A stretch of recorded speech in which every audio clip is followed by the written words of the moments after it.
What if time is not a flow, but a construct? Once upon a time, a man decided that time was a flow.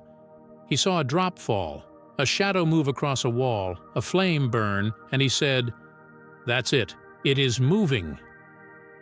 He built a clock, divided it into parts, accustomed himself to the fact that the present is a blink, the past is ashes, and the future is a shadow. He called it time, but he was wrong. Professor Caleb Wess, a man whose lectures were listened to standing up and whose manuscripts were quoted in whispers, disappeared one day. Not physically, mentally. He stopped answering questions, stopped looking at his watch, stopped recognizing now. He said, "Time is not a river, it's a building." At first, everyone thought he was eccentric, but then he started showing diagrams, models, geometries. He argued that each moment in time is not a point, but a room. You're in one, you call it the present. You walk out of it, it becomes past. But that room hasn't disappeared. It still exists. It is just that you are no longer in it. Like the floors of a skyscraper, he said. You go up, but the lower floors don't disappear. You just don't see them. According to the professor's theory, all time already exists. The past, present, and future are static, unchanging rooms folded into a complex, multidimensional structure. They don't flow, they stand. And a person is not someone who floats on a river, but someone who moves from room to room, obeying an internal navigation that he himself does not control. "Why do you remember the past but not the future?" he asked. Because in the constructive model of time, your mind is directed forward, like a flashlight in a dark maze. It doesn't illuminate what's behind you.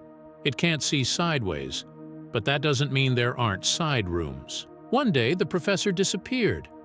His apartment was found locked from the inside. The computer is on. On the screen is a 3D model, a complex hypercube rotating in black space. In the center is a caption, "I've gone to the other room." His last manuscript began like this: "In the year 2027, I will meet myself, but not in the future, but in another room of time on the same level." He was describing what he called the temporal floor of the mirror, the point where a person could step off the familiar path and into an alternate time vector, not forward, not backward, but sideways. There he expected to encounter a version of himself that had made other choices. "This is not time travel," he wrote. "This is an architectural shift, a spatial one. I'm not flying through the years, I'm just opening a door nearby. If time is a construct, everything changes. Free will? An illusion? The rooms are already constructed. Destiny? Quite real. The choice is just a change of doors. Immortality? No need. You already exist in every second of your life. You're just not in it anymore. But it's there. Forever." The physicists waved it away. Philosophers froze. Theologians panicked. If this is true, there is no end, nor is there a beginning. There are only doors, floors, and roots. Now imagine you're walking down the street. You're turning a corner, and suddenly, this moment has already been built. You're just in it. It doesn't happen. It exists, and you exist, in all your nows at the same time. You just don't see the rest, because your light is a narrow beam. But the structure of time around you is huge, and it is not moving. Only you are moving, or you think you're moving. I was a skeptic. Caleb Wess was my friend, at first. When he started saying that time is not a flow but a construction, I smiled. When he started drawing rooms and hypercorporations, I stopped inviting him to cathedral seminars. When he disappeared, I felt relieved. But then things started disappearing. Not people, moments. I remember the conversation. We were sitting in a cafe. He said, "Have you ever felt the moment slip away before it even started, as if you forgot to live it?" I replied, "It's called stress, Caleb." But now, I don't remember what happened after that. Not because I forgot, it's because it doesn't exist, not in memory. not in the records, not in reality. It was as if the moment had been ripped out of my life. It was as if someone had closed that door while I was looking the other way. At first I attributed it to fatigue, age, stress, and anxiety, but it happened again, the day that didn't leave a single file on the computer. A conversation that the other person remembers, but not me. A room that, as it turned out, I had never entered, although I definitely remember its smell. It's not just forgetfulness. It's a void, archives and formula. After his disappearance, I decided to look into it anyway, formally as a scientist, not out of friendship, out of rational fear. Because if at least half of what he claimed was true, we're looking at the world through a crack in the glass. I found his papers. They weren't sensational at first glance. Rows of numbers, hypercubes, glyphs, spatial diagrams. But among all this, there was one note, almost random, on the back of an old page, in pencil. Don't look for evidence in the data. Look for it in the absence. That was the key.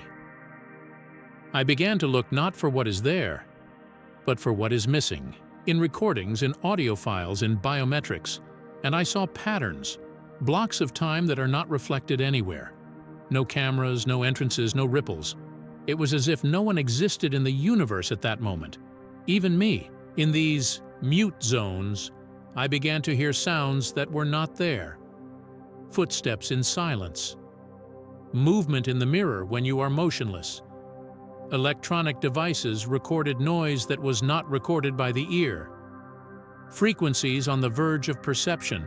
It's like there's another floor in the world and someone is walking on it. Hallway. One day I found a way. I don't know how to explain it any other way. It wasn't a discovery. It was a memory of a place I'd never been to. There is a passage in the basement of the university archives. He's not on the plans, but everyone knows about him. It was old, narrow, and had a sloping ceiling. No one goes there. They say there's fungus and collapses. I went down, just out of curiosity, or maybe something drew me there. There was a door at the bottom, wooden, without a pen, without a lock, but with an inscription scratched with something sharp. You are not lost. You just stayed in the other room. I left first. Then he came back, with a voice recorder. Then, with a device that captures magnetic fields. The corridor was of different lengths on different days. The smell was changing in it. The sound of footsteps was distorted. The walls seemed to pulse. It wasn't just a place. It was a transitional state. I no longer doubted that Caleb had found the way, but not into the future, not in the past, but to the side. Chapter 9. Writing Without Time. 2 weeks after my last visit to the corridor, I received a letter. To the Cathedral Post Office, without the sender's address, without sending time. Just the theme, Room 4. It was inside. I was right, but you won't understand it here. I'll meet you when you stop thinking you're standing. I was trying to figure out where it came from. It didn't work out. It didn't leave a digital footprint, it just happened. It's as if the email didn't come online, but from the room. From that moment on, reality became fluid.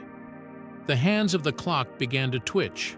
Some documents disappeared from the disk and reappeared. People repeated phrases to me that I didn't exactly hear, but which they claimed I said myself.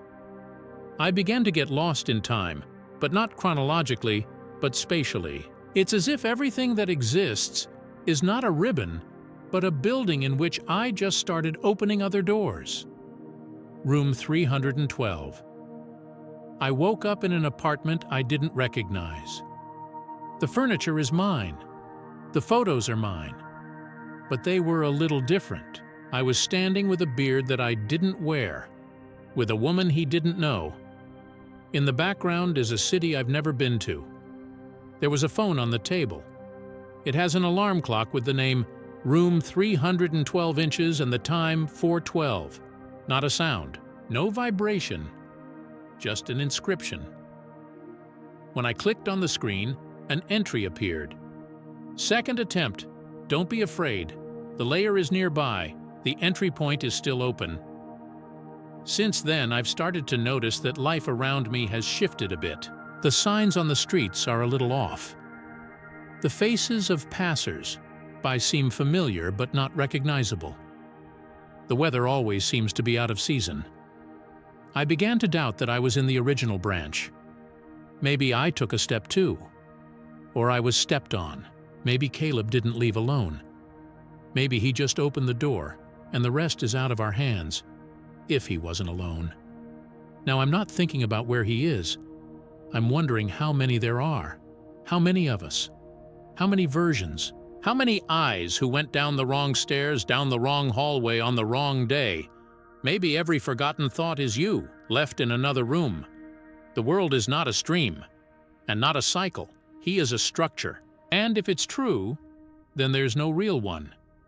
There is only an observation point. And you're not standing in the river. You're standing in one of the endless halls, and you're looking at everything through a crack in the wall. And on the other hand, someone is looking at you. And the next time you're alone, ask yourself a question. Who am I now? Because maybe you're not the one who started reading this story anymore.